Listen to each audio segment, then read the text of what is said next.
Before 2004, donating a car to charity was a popular tax gambit.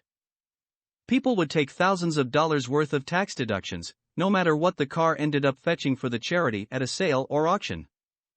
Congress put a stop to this by passing the American Jobs Creation Act of 2004, limiting the deduction one could take for a donated car, truck, boat, or plane worth more than $500.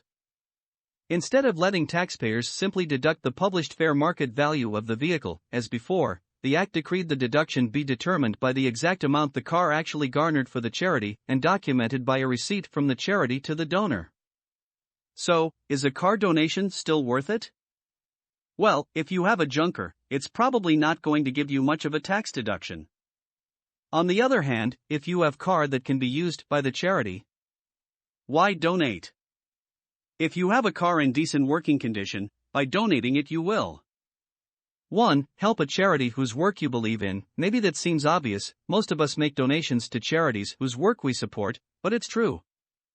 2. Provide a vehicle for the charity to use. As long as your car is usable, many charities can make good use of it, delivering meals to the elderly, taking people to doctors, or anything else that furthers the charitable mission. Some of your best choices for charities that actually use donated cars for their activities include the United Way, Goodwill, and the Salvation Army. On the local level, think about community colleges and vocational schools. Their education programs use donated cars to train mechanics. 3. Get a healthy tax write-off. The rules are strict since the law changed in 2004, and the process more complicated, but a deduction approaching fair market value can still be had. If you donate a card valued over $500, and the charity sells it, you must get a written notice from the charity stating that it was sold in an arm's-length transaction between unrelated parties and the gross proceeds of the sale. If the car is going to be used by the charity in its programs, then you will get written certification of its intended use and planned time of use. The charity must not sell or exchange the vehicle before the planned time of intended use. If the car is worth more than $5,000, you must also get an independent appraisal stating so. If the car is worth more than $500, you will need to file IRS Form 8283 and attach to your return.